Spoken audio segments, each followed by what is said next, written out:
Bapak, Ibu, Saudara-saudariku yang terkasih dalam Tuhan kita Yesus Kristus, selamat pagi.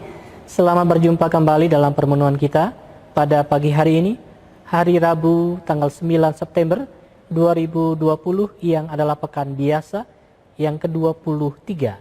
Kita akan merenungkan dari Injil Lukas pasal 6 ayat 20 sampai 26. Mari kita buka permenungan kita ini dengan tanda kemenangan Kristus. Dalam nama Bapa dan Putra dan Roh Kudus. Amin. Pada waktu itu Yesus memandang murid-muridnya lalu berkata, "Berbahagialah hai kalian yang miskin, karena kalianlah yang empunya kerajaan Allah. Berbahagialah hai kalian yang kini kelaparan, karena kalian akan dipuaskan. Berbahagialah hai kalian yang kini menangis, karena kalian akan tertawa. Berbahagialah bila demi anak manusia kalian dibenci, dikucilkan, dan dicela serta ditolak. Bersukacitalah dan bergembiralah pada waktu itu, karena secara itu pula nenek moyang mereka telah memperlakukan para nabi. Tetapi celakalah kalian orang kaya, karena dalam kekayaanmu kalian telah memperoleh hiburan. Celakalah kalian yang kini kenyang, karena kalian akan lapar. Celakalah kalian yang kini tertawa, karena kalian akan berduka cita dan menangis. Celakalah kalian jika semua orang memuji kalian, karena secara itu pula nenek moyang mereka telah memperlakukan nabi-nabi palsu."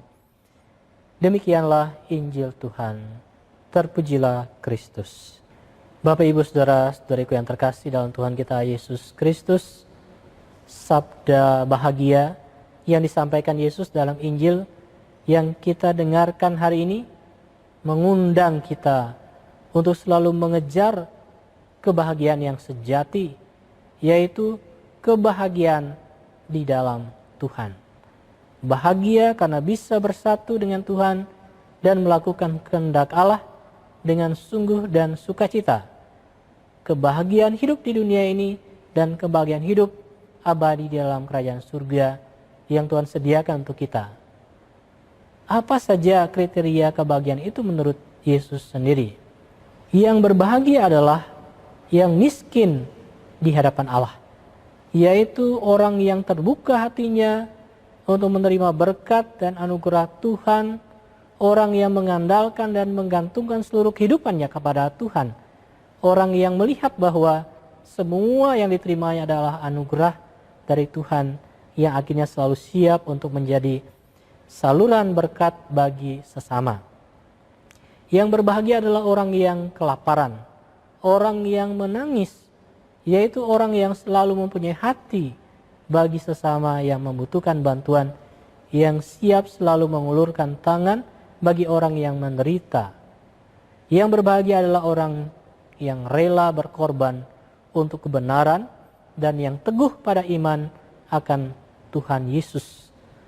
Saudara-saudari yang terkasih, itulah kriteria sabda bahagia Yesus yang sungguh menggugah hati kita untuk mempunyai pengharapan akan kehidupan yang lebih baik yang kita upayakan, supaya kita mengejar tujuan hidup yang sesungguhnya, yaitu kebahagiaan bersama dengan Tuhan di dunia ini dan di akhirat kelak. Yang utama adalah bagaimana kita selalu berpaut pada Tuhan, bertobat, setia pada perintahnya, banyak berbuat kasih, dan memberi kesaksian tentang hidup kita. Semoga kita selalu bahagia di dalam Tuhan. Amin. Dalam nama Bapa dan Putra dan Roh Kudus. Amin.